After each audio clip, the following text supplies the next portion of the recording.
Welcome to Haunting Live Podcast, a place where we bring a new paranormal guest each episode to share their journey and experiences. The presence I was sensing to, move a glass or smash. But anyway, so a picture fell off the wall when Wally was dying or just died. And we went to his funeral and the memorial service after, memorial gathering and everything. And we were not putting it together at all that would be the same spirit knocking pictures off the wall at my friend's parents' place. And we knew he was, died a horrible death and everything, but we weren't putting it together that might be the same person. Are you looking for the hard-to-find item, spiritual item that your loved one wants to always get, but you don't know where to check out? Why not check us out here underneath HauntingLivePodcast.com. Underneath our store, though, we actually have tons of items from dream catchers, crystals, so many more for you. Check us out underneath HauntingLivePodcast.com. Wednesday nights at 9 o'clock Eastern Standard Time. Log in underneath Podbean and Facebook Live with Divine Oracle Podcast and Haunting Live. Trevor from Haunting Live will be doing chat with you guys, while Brother Chris from Divine Oracle Podcast will be offering soul coaching cards. Reach out and listen live. You never know what the spirits want you to know. Hey, Haunting Live fans, it's your girl Yolanta Meri, and I am here with a very special guest. Do you ever wonder what it'd be like living with a poltergeist? Well, our next guest will tell us all about it. She is a talented psychic medium, tarot reader, consulting hypnotist, and certified clinical hypnotist. This is none other than the magical, fabulous NICOLINA BELAIRE, the happy psychic. Hi, NICOLINA. Woo! Well, thank you for that spectacular introduction. So nice to hear and see you, Yolanta. It's so nice to see you again. And I do want to say you are someone that I actually know in real life, which makes this interview that much more special because I know you're incredibly talented as a psychic medium. I know that you're a talented tarot reader. Like, I know these things about you because I've we've hung out, we've done circles together in real life. So this is like super exciting for me. I know those things about you too. Isn't it great? Isn't it great? But one thing that Yolanta, yes. One thing we didn't really talk about is some of our supernatural experiences outside of doing formal readings, which is, honestly a little bizarre, but something that I think we can have a lot of fun with today. Mm-hmm. Yes, we should sit around a campfire more often, tell ghost stories. We should, because they're all real ghost stories. They're the best. Yeah, I've got so many, but yes, the poltergeist is the funnest one for sure. Okay, so you lived with a poltergeist. Yes, I did. Shall I begin? Please do. I've been waiting to hear this story since you teased me about it the other day. Oh, I did do that, didn't I? You did. I did. That's true. They're here. Okay. Right. All right. So here's the story. So I grew up in the 70s and 80s, and we were free-range children. Nobody knew where their children were, and it was kind of normal until 11 o'clock at night when the guy on the news would say, it's 11 o'clock. Do you know where your children are? And people are like, oh, crap, where's my children? But until 11, nobody knew and nobody cared. So it might seem strange in this day and age. It was kind of, not that common at that time either, but okay, so I was 16 years old. It's 1985. And for the summer, I was working and living in an apartment. So I was working during the day for the summer, 1985. And I was living in an apartment with a couple of friends. So me and a friend and I moved in with a friend who already had a 2-bedroom apartment, and his roommate moved out. And so we moved in. And I talked to my parents every day, and don't romanticize it. I got up and went to work every day, and my mom gave me some money, which I didn't expect, to make my life easier while I was out on my own like that. And hey, in September, I went home, right? So anyway, when I went to go move in and look at the place, I can't, I went in and I said, I sensed a presence. And I said, I sense a presence in here. And, my friend I was moving in with knew that about me and just took my word for it. But Keith, who already lived there, he didn't believe it because he was already living there and he didn't sense any presence. And he said, there's no presence here, blah, blah, blah. And I go, yeah, there is. I sense a presence. It's a very strong, there's a presence in here. And so he said, look, if you think there's a ghost, all you have to do is put a glass on a wooden coffee table, make sure there's no metal around anywhere, and say, okay, ghost, if you think you're so cool, move that glass. And then we heard smash bang from the kitchen. And we're like, Oh oh, my. the three, we go over there, and a picture with a metal frame fell off the wall and the glass smashed all over the place. So not only we didn't have a glass on the coffee table, he was just talking about that, right? So that's what you do if you want to know if there's a presence. So the nearest glass to smash happened to have a metal frame. He made a point of saying, there can't be any metal around. So in your face, Keith. And so Oh my all God. over. And it was kind of a cool picture. It also had like a holographic metallic style to it, the 80s. And it was the Cheshire Cat smoking a hookah pipe. Oh And the my gosh. interesting thing about this poltergeist was that it never did us any harm. And an interesting thing about the picture it chose to smash, besides the metal frame, is that it didn't belong to any of us. It was there when Keith moved in. It wasn't his, it wasn't ours. So it actually never ruined anything that belonged to us. It was more of a practical joker. So anyway, that happened. And like maybe I don't know for sure, but maybe 3 days later, we found out that my friend's cousin, and I might be getting his name wrong, but I think it was Wally, short for Okay. Walter. So I'm going to say Wally, had been murdered by his girlfriend in an apartment. She stabbed him in the stomach, and he made it to the stairwell trying to get out of there, and he bled out in the stairwell and died. Oh So wow. we went to his funeral. Oh, but when that happened, my friend's parents said a picture fell off the wall at their house. So that was my friend's cousin. So it's like we didn't, we're like, okay, a picture fell off the wall at our house, but it was right when we were double daring, or Keith Spirit, yeah. double Hmm. daring the presence I was sensing to, move a glass or smash. But anyway, so a picture fell off the wall when Wally was dying and or just died. And we went to his funeral and the memorial service after, memorial gathering and everything. And we were not putting it together at all that would be the same spirit knocking pictures off the wall at my friend's parents' place. And we knew he was, died a horrible death and everything, but we weren't putting it together that might be the same person. Okay, so, right, moving on. I moved in, I'm living there. Everything's great. I'm getting up and going to work every day. So what started happening, now the interesting thing is too, Keith, didn't experience anything paranormal before that, right? Which was why he didn't believe me when I said I sense a presence. So yeah, things that this poltergeist who, I'm not going to say I know for certain it was Wally because I was dabbling in the psychic arts, pendulum, telling Hmm. fortunes. I didn't have my first tarot deck yet. I got that when I was 17.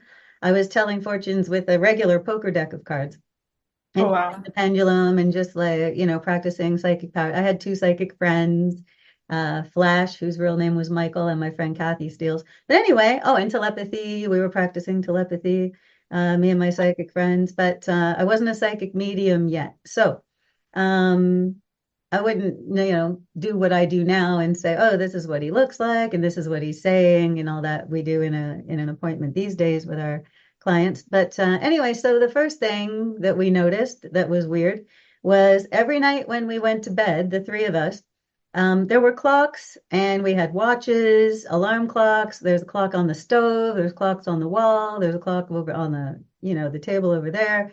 Uh, all of our clocks and watches would be different in the morning. So we'd go to bed and they're all the same. And in the morning when we woke up, all the clocks and watches were different except for our alarm clocks. If it was Wally, thank you, Wally, Walter, this poltergeist never messed with our alarm clocks, wouldn't make us late for work. Okay. Oh my gosh. So, and it wasn't the power going out and coming back on because there's no like flashing 12 o'clock or anything, but also it would be our watches and clocks with batteries and clocks, the stove clock, like they're all different. And so that was weird. And we knew that was happening. And it's like, okay, told you there's a presence. So anyway, this is happening. It's not messing with the alarm clocks. Then one day I got up. So in the morning, I would walk to the bus stop and meet a friend who was taking a bus to the same place where I was working. And she lived a few streets over, and we would meet at the bus stop and take the same bus to the same place. And so I'm walking to work, and I'm like, where is everybody? Where is everybody? It's so quiet. There's no people. And I get to the bus stop, and my friend's not there. Now, whenever this happened, the other one would go knock. Well, in England, they call it knocking the other one up, but you know what I mean. Well, Yeah. knock on the door, right? I don't know. In England, that means knocking and waking a person up. So anyway, I walked over to her place and knocked on the door, and she answers, and she's like, "Oh, how are you?" She just got out of the shower, and her hair's wet, and she goes, "Can I make you a coffee?" And I'm like, "We're late." And she goes, "No, we're not. That dang ghost woke me up an hour early. It Oh changed my the gosh. alarm clock to make it an hour early. And no, it was not daylight saving day. It was like July. Okay. And what I know, right? So I'm like, that dang ghost. So yeah, I had a coffee and then went to work. And I'm like, okay, all right, it's a practical joker. I get it, right? But it didn't make me late for work. See, this is what I mean. This was a practical joking ghost that liked to play games, but never did any harm. Okay. So anyway, next thing, let me see, I made notes so I don't forget anything. Oh yeah, okay. So then a little while later, I was home by myself and I was reading. I like to read fiction, so I'm just reading in bed. Okay, and my bedroom door was open because no reason to close it. And I look up and the door's closed. And I didn't hear it go kajunk like a door does, right? And I thought, oh, great, the ghost is closing doors now, whatever. And so I continued reading and I look up and it's open. And I didn't hear that either. You would hear that. I'm right there. It's completely silent. I'm just reading, right? Oh And my gosh. so I'm like, okay. And then I continue reading and then it's closed again. And I'm like, all right. So I went to go open the door and like put something there and the door wouldn't open.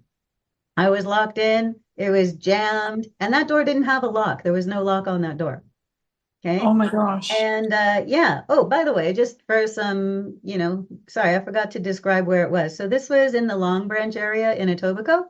The apartment was above a travel agency on Lakeshore, on the south side of Lakeshore, a little bit east of Browns Line. On Okay. Lakeshore, it was a travel agency. We had like a fire escape stairs at the back that we could come up, or we could go out the front.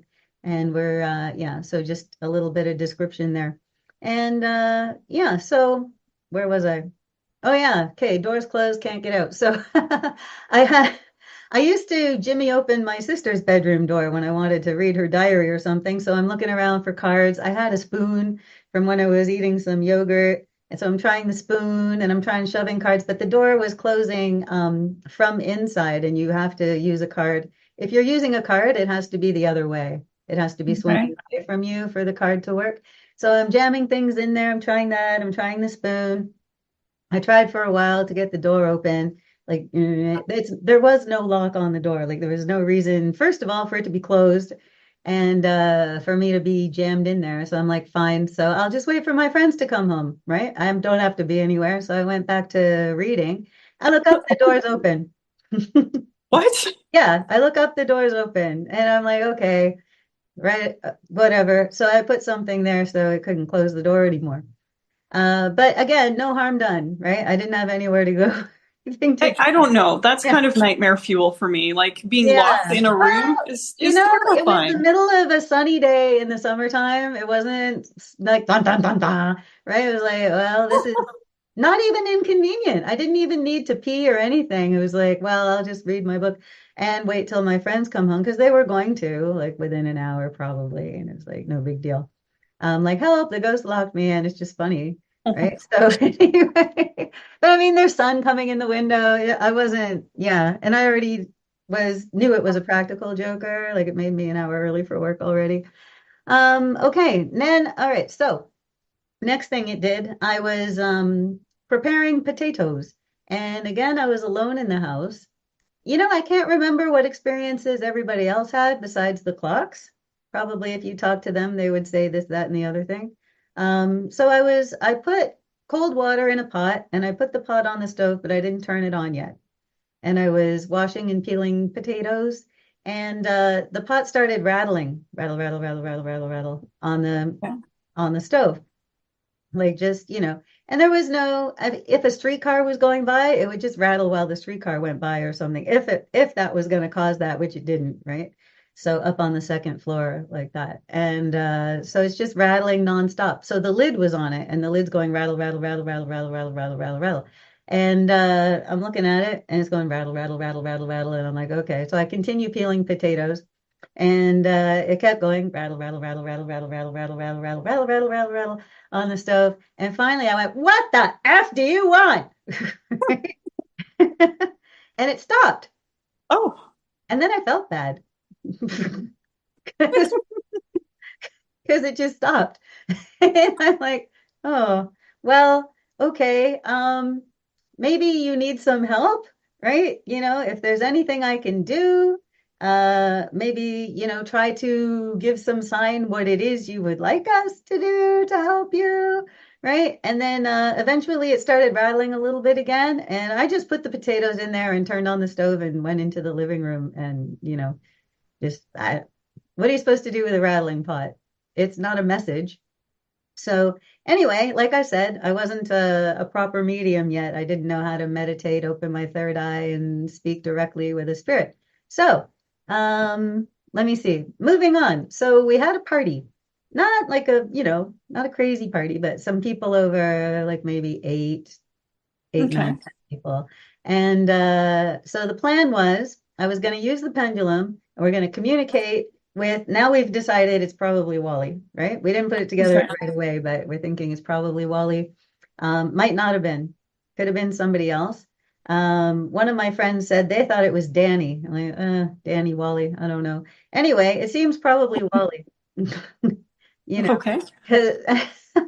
So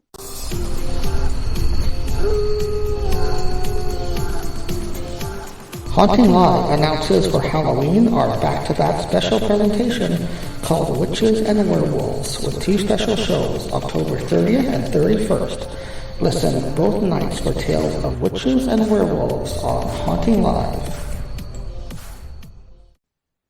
anyhow, right. So the plan was I'm going to use the pendulum and we're going to talk to Wally with the pendulum. Don't try this at home, boys and girls. Wrong. Okay. So if you're going to be a professional medium, you do not invite spirits to interact with your tools. Now, I already knew this ghost was relatively friendly and harmless and, practical joker. I also didn't know what I was doing. Okay. So don't do that. Do not invite spirits to interact with your pendulums, your tarot cards, anything, that's how you bad. Just don't. And basically you can do like Ouija with don't use the that pendulum. Yeah, basically that's what, don't do it. So anyhow, it didn't cause a problem this time, but don't do it. Okay, so anyway, that was the plan. I didn't know any better.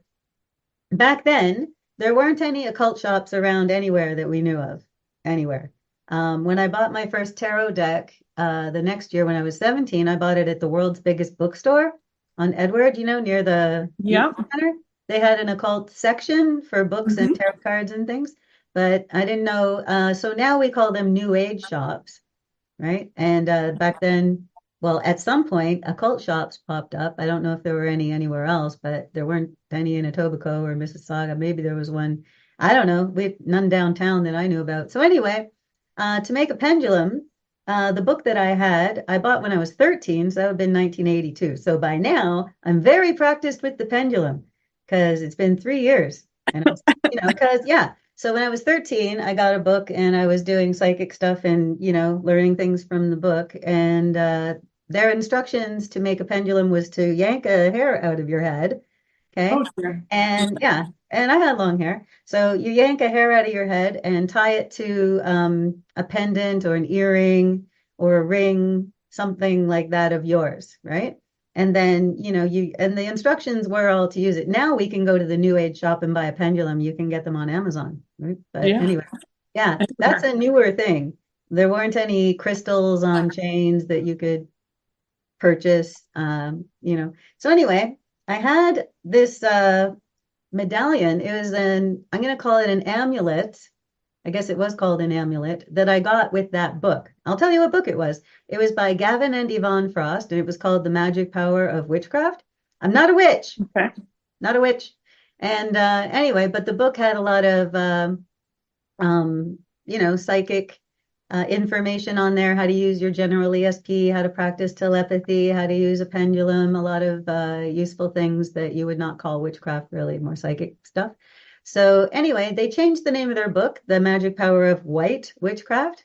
Oh, okay. Yes. So that's what the book's called now. Anyway, they used to run a school of Wicca in Salem, of course. So, Okay. anyway, so I had a pendulum, and this amulet came with the book. Okay. And I got it mail order somehow, So anyway, this amulet was really cool looking. It had, glyphs that you wouldn't know what they were on one side and a pentagram on the other side. I'm not a witch. And, a pentagram protects you from evil spirits and so forth, right? So this was what I would use when I'm making a pendulum with a piece of hair. So it was like a necklace pendant amulet.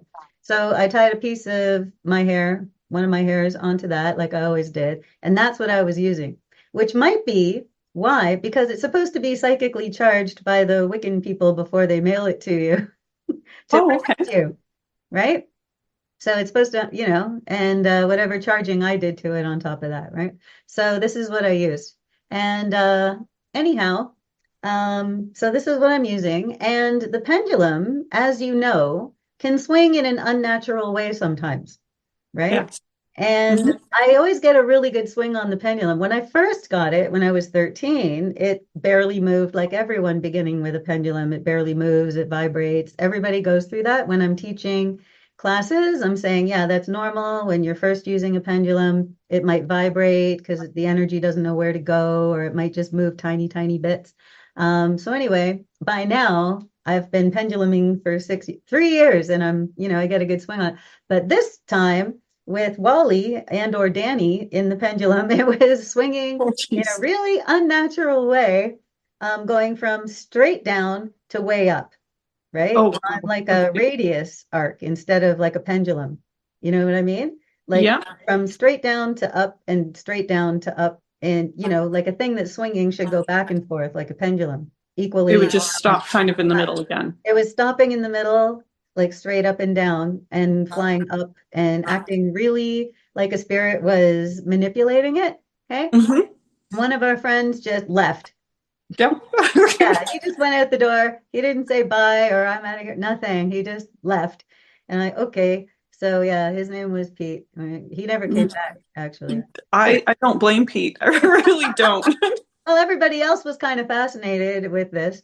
And so what I did was I'd seen the movie Poltergeist, right? I know that a spirit is supposed to go through the light.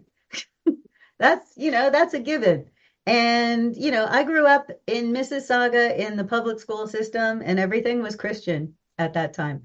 So we did Christian stuff at Christmas, and my grade 5 teacher read Bible stories. And so, I knew about Jesus stuff, and I knew that spirits are supposed to go through the light. And so I started talking about the light. And do you see the light? And, this is actually what you are supposed to do when you're rescuing a spirit, except for the pendulum part. Don't do that. So, but when you're rescuing a spirit, that's what you do. You ask them, can you see the light? And who do you see who loves you in the light? And they might tell you as a medium when you're channeling them properly. They'll say, "Oh, my mom is there, and my son and my dog," or and they want to go home into the light. Me, okay, so I was just like, Jesus is in the light and go through the light, and anyway, and I kept kind of preaching like that, and that's all I was doing, kind of repeating myself, and find the light, go through the light. Jesus is there. Jesus is waiting for you. And the pendulum was going woo woo, and it started getting worse. It was like Oh, wow. flying like kind of crazily. And then I'm like, going through, oh, I just got chills. Hello, well, and or Danny, hi. They're saying hello. Oh my gosh, are you getting chills? A little bit, yeah. I'm across my legs and the top of my head right now.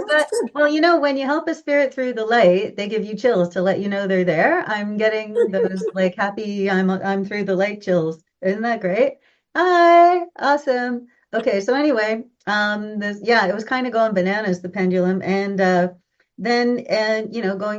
encouraging him to go through the light, and then it got slower and slower and slower and smaller, like the swing became smaller, smaller, smaller, smaller until it just stopped.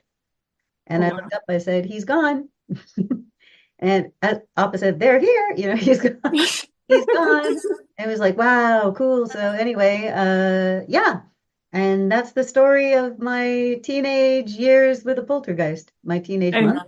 Yeah. And your very first spirit rescue, because you've done a bunch of those since then. Yeah. Yeah. Right. So I have more ghost stories. Awesome. They're less animated though.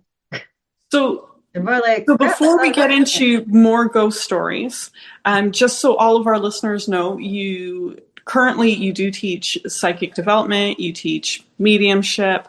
You're going to be at a really cool event coming up in Milton as well. Oh yeah. Mm-hmm. And that's what, Pumpkin Fest? I think it's called Pumpkins After Dark. Oh, Pumpkins After Dark. So it's an international thing that they do in all kinds of big cities and Milton. I know, right? If you go to Pumpkins After Dark, they have a website and it shows all these cities and Milton. So yeah, it's Pumpkins After Dark, and they're having some kind of adult night, and that is October 21st. And I'll be doing mini little tarot readings at Pumpkins After Dark, October 21st between 7 p.m. and 9 p.m.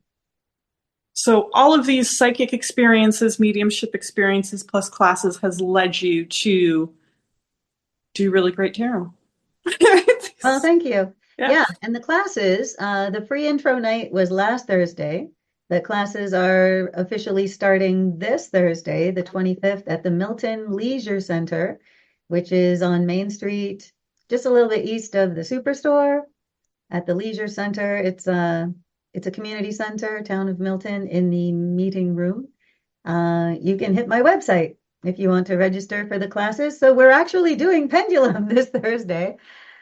Crystal pendulums on a chain. I don't rip my hair out anymore. Not that maybe I should though, like pluck a hair and do that sometime. Anyway, we're going to be doing pendulum and using the screen of fortune, how to use the pendulum safely, protecting yourself against entities. Of course, I'm teaching never invite spirits to interact with your tools. I'm very adamant about that. And then the next 2 weeks, we're going to do tarot reading. So tarot reading for beginners, we're going to start with a 5-card spread and then a 10-card ancient Celtic spread, and combining your general ESP with your tarot reading. Then we're going to do introduction to mediumship the week after that. And then after they've had a little practice on each other, the week after that, we're going to have volunteer sitters come in so people can volunteer to have a free student mediumship reading. And they always do really well. This, at the free intro night last week, I had some really talented newbie psychics. I think they're going to be great mediums. Mm-hmm. So if anybody is curious or just wants to learn how to do this safely, you're definitely someone that they should be checking out, and checking out all of these cool offerings that you have that go on throughout the year. So if they can't make it this time around, there's always going to be another offering coming up. Yeah, usually January, February. Excellent. Mhm. So, I mean, it's always good to have a little bit of knowledge when you have more encounters. And I love hearing the ghost stories. so, Yeah.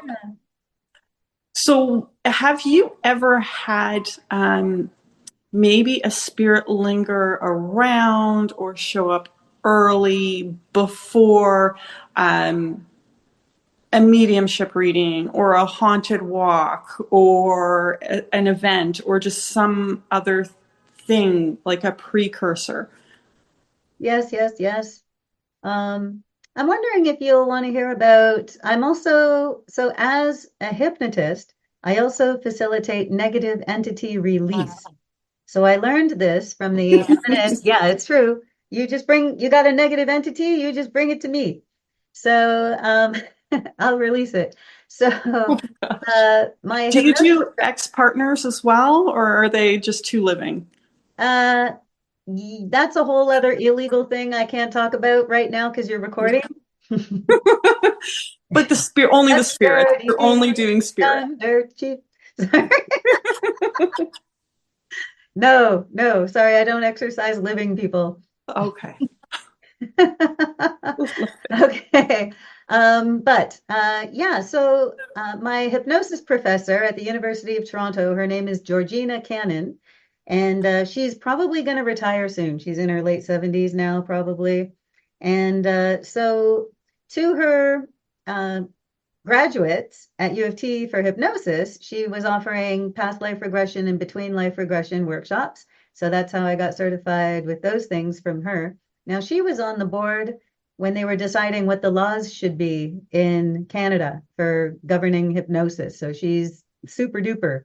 Georgina Cannon, lots of N's, Cannon. So anyway, another class that she was offering was negative entity release. So this is not at U of T. This is after you graduate, things the university might not approve of. So negative entity release. So the client might feel as though they have a negative entity attached to them.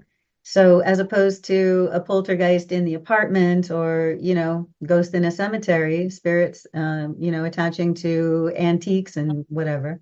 It's attached to a person and it drains a person's energy and it makes them feel sick and maybe weird things are happening to them personally, like they're driving and their car dies while they're on the highway or, other stuff. It could be, inside and out stuff flying around, but also just feeling sick and run down and drained. So in a negative entity release, the client goes into hypnosis. And while they're in hypnosis, we do a scan outside their aura, around. Is there anything? Is there anything attached to their aura? Is there anything inside their aura attached to their body? And then we go through all 7 chakras and the body, and the person is reporting if they see anything. So it could be like a gray smudge, a green spot. They could even see a creature, that kind of a thing. And then if there is something, then I communicate directly with it through them. So the entity will be allowed to speak to the client who's in hypnosis, who will repeat their words. They are not allowed to use, manipulation to make the person talk, right? We're not giving them that kind of permission.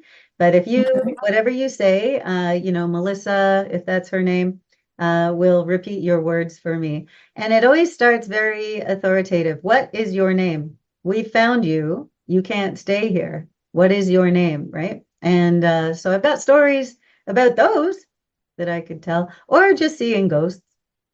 Oh no, I want to hear about this negative entity release. That's a new flavor of nightmare fuel for me. Oh no, it's okay. It's just a person. It's always a person who's just attached. So, you know what? I'll talk about my very first 2 because they were pretty cool. So, I've done a bunch. Let me just kind of go mentally through them and see if there's any as neato as those, because those are the ones I like to talk about in class. Yeah, no, these ones are the two coolest ones. So, my first one, it turned out to actually be her own mother who attached to her because she wanted to stay in the apartment and she thought attaching to her daughter would be a perfect way to do that. So what happens is we're speaking directly to the spirit. We found you. You can't stay here, so forth. And anyway, she identified herself, and we're talking to her. And I'm so the same idea, except more professionally now. I'm helping her through the light. So I'm like, okay, so questions we ask as per Georgina's instructions, there's certain questions. How did you come to be attached to? I'm just going to use the name Melissa for everybody.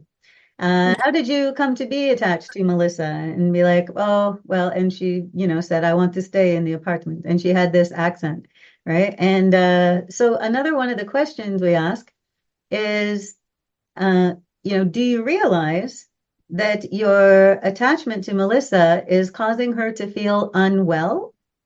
And most of the time, the spirit doesn't know they're dead, okay? Or they're confused, or they just attached because they were panicking, or they were surprised to be dead. But a lot of the time, they don't really know they're dead. They're not aware of the passing of time. It's very confusing.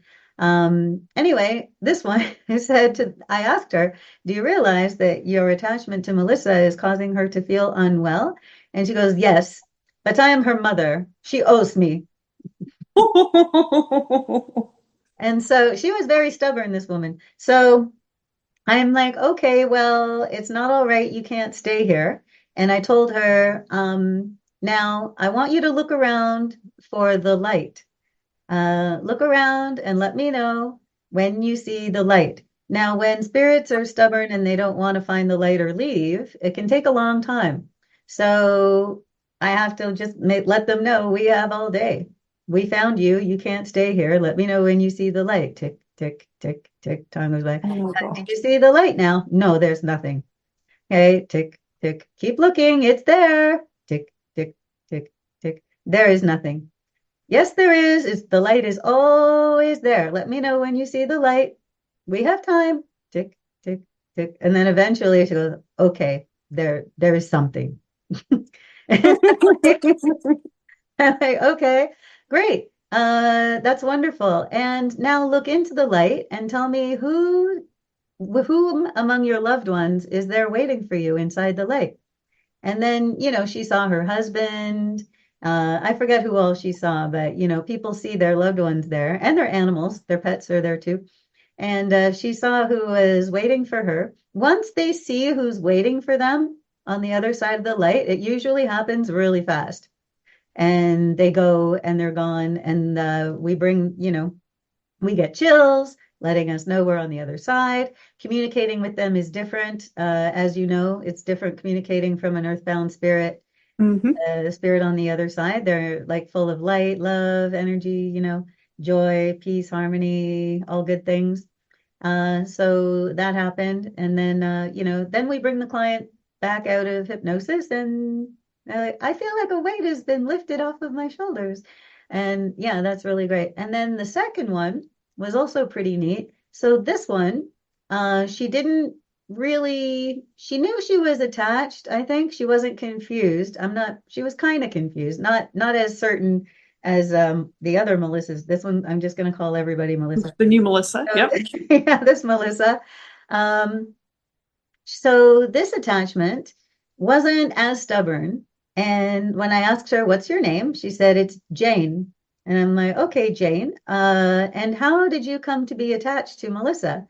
And she said, well, it just looked like a good idea. I said, okay, all right. And can I ask? Well, not can I ask? You have to be very authoritative. And where were you when you attached yourself to Melissa? You have to have a lot of authority in your tone. You can't be wishy-washy or they'll just stay and ignore you, right? So where were you when you attached yourself to Melissa? And she said, New York, what's it called? The Trade Center. Trade Center? Yeah, the New York, the World Trade Center. World Trade Center, thank you. Yeah. The World Trade Center. And I was surprised. I'm like, well, I'll be darned, right? Huh. And so I didn't say that, right? But I'm like, okay. And so do you realize that and when I told her she's making Melissa feel unwell, she felt bad about that, right? Usually they do. Except for, Except if you're the except for first Melissa. Melissa's mom. Yeah. So, yeah, so she felt bad and we found the light and she went through the light. Not as stubborn. She was just panicking, confused, like didn't know what to do.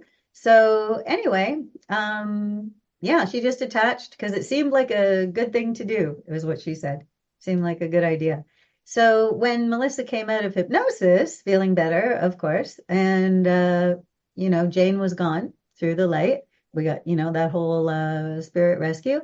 I said, so how did a spirit from the World Trade Center attach herself to you? She goes, oh, I visited Ground Zero as a tourist. Oh my Ah, gosh. okay. Something to just kind of bear in mind, right? So places you can pick up an entity. So she, yeah. So Anyway, we would have a lot of sudden passings or thousands. Yeah. just people that maybe would have had a lot of confusion towards the end of their life. So Mhm. possibly not all of them transitioned right Yeah, this away. was, this was a while back, just, to be Wow. clear, not lately. Those were my first two negative entity releases. Yeah, so since that, they're usually pretty similar. They're a person who just attached. Sometimes they had dementia and they didn't know they're dead and they're just confused. But, it's the same as a spirit rescue in a haunted house. You want to help them find the light and go through the light. Do you find it often too that you might get people that there might be some accents coming up or their Yeah. speech patterns change or Well, Georgina says one time, okay, so we can also, uh, come across something that isn't a person. That hasn't happened to me, knock on wood. If that were to happen, I am trained for that as well. But Georgina, having done this for decades, right? And probably more often than I do, she said that she had a couple of stories she was doing at her own apartment. And so her TV exploded. oh my gosh. Yeah. So I try not to do it at my house. No doubt. Wow. So, you want to clear the space. Now, Georgina, she's a professional clinical hypnotist, but she's not a psychic medium. So she's a hypnosis professor at U of T and all that, and past life regressions and all that stuff. But I know that she knows how to clear the space and she's really spiritual and so forth. So I'm sure she cleared the space. She did manage to get the job done. She said one time there was a woman, her eyes turned completely brown, like the whites were gone. And she did say that one time, this is just what Georgina told us when we're in training. There was a gentleman who started speaking in tongues.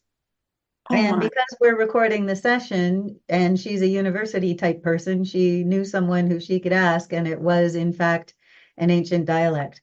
Yeah. Oh wow. So, yeah, so our training, if you're curious, if it does happen to be something that's not a person, like Jane or Melissa's mom, then what happened? That is actually, I shouldn't say it's not a person. It's also a person. So according to Georgina, we're good for time? Time's up. I'm not okay, we're good, we're good.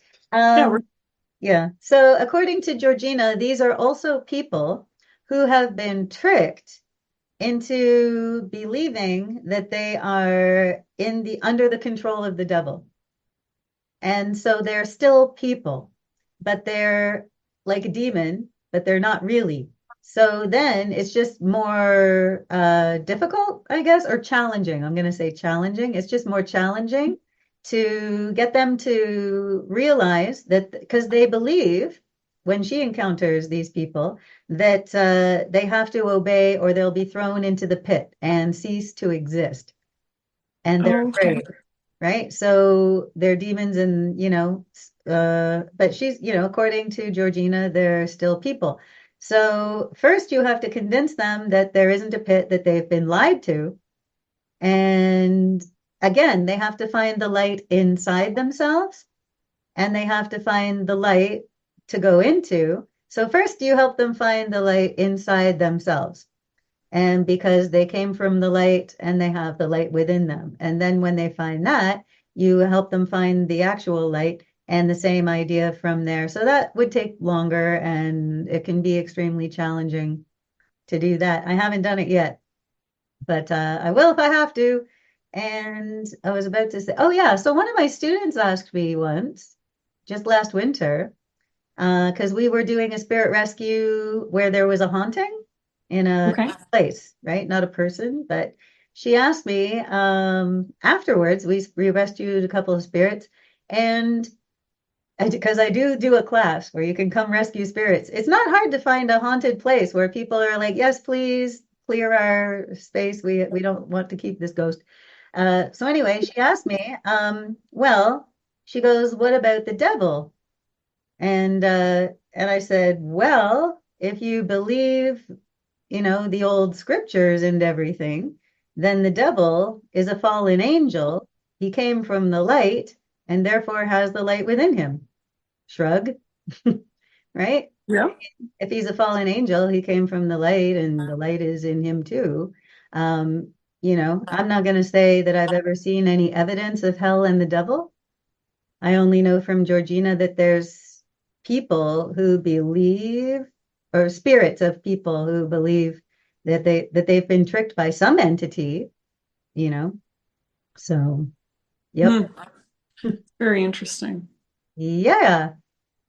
It really makes you, maybe don't go into those haunted places. Maybe use a little discernment on where you go and what kind of energies you're allowing in. Yeah, well, you just need the proper training. You'll be okay. So if you're vibrating high, right? And I don't mean you smoking weed. If you're on a higher vibration, okay, so this is what I teach people about protecting yourselves against negative energies, okay? If you're on a higher vibration, you're just not on that wavelength.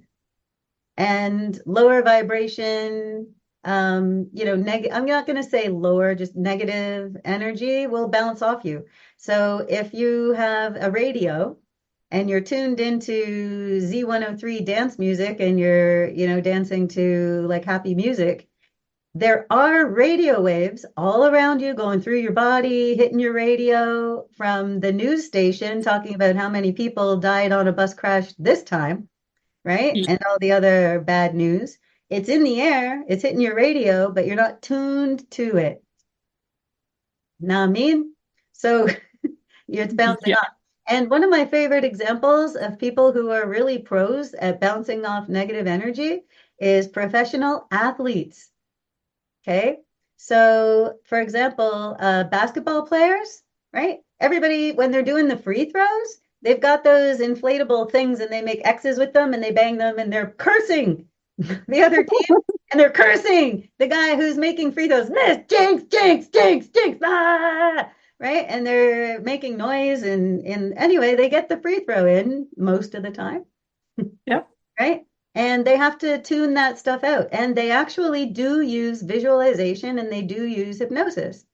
And they meditate and they raise their vibration and they focus and they filter. And it's the same idea when you're walking into a haunted house. I'm on this higher vibration.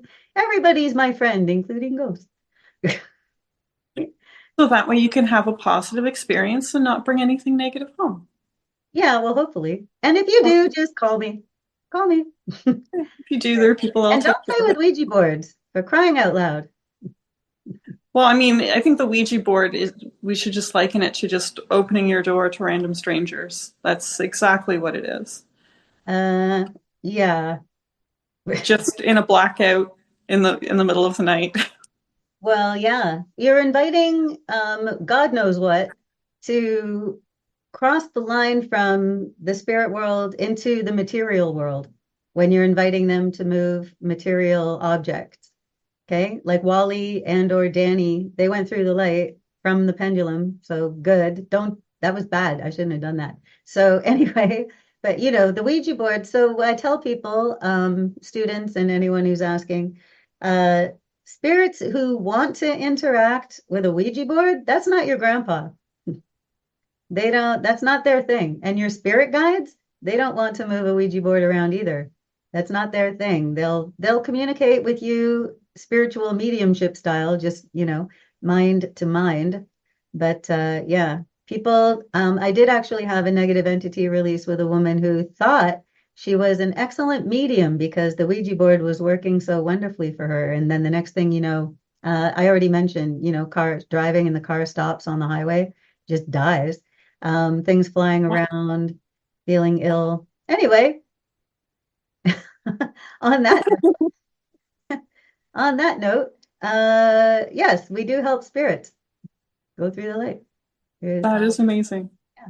That is amazing. And honestly, that's not something that I personally do generally, is the spirit release. So I'm really happy to hear stories of people that do it and the different ways that you're able to connect and do that.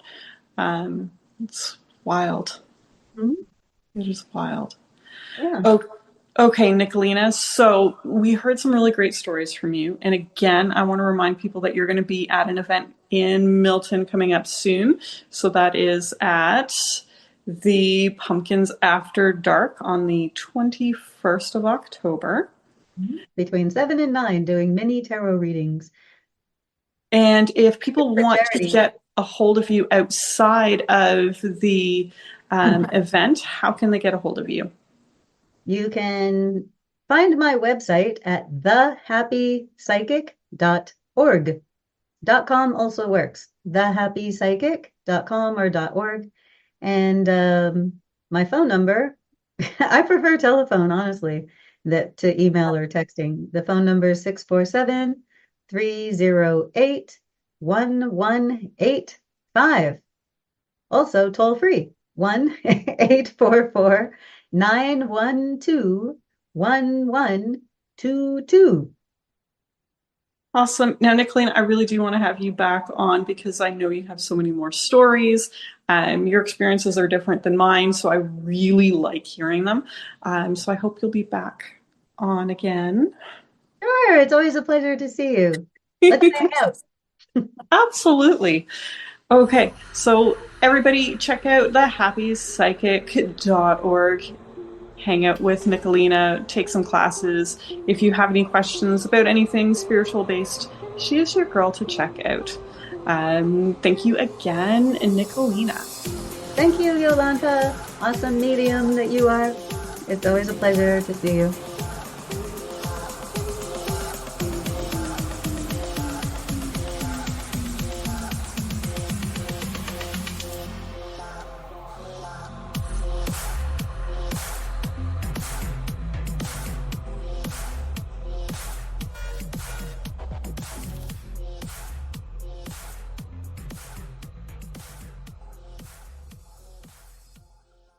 Miss one of our episodes? Replay our episodes on Rhode Island Broadcasting. Show your support for Haunting Live by supporting our broadcast partner, Rhode Island Broadcasting. Find them on YouTube.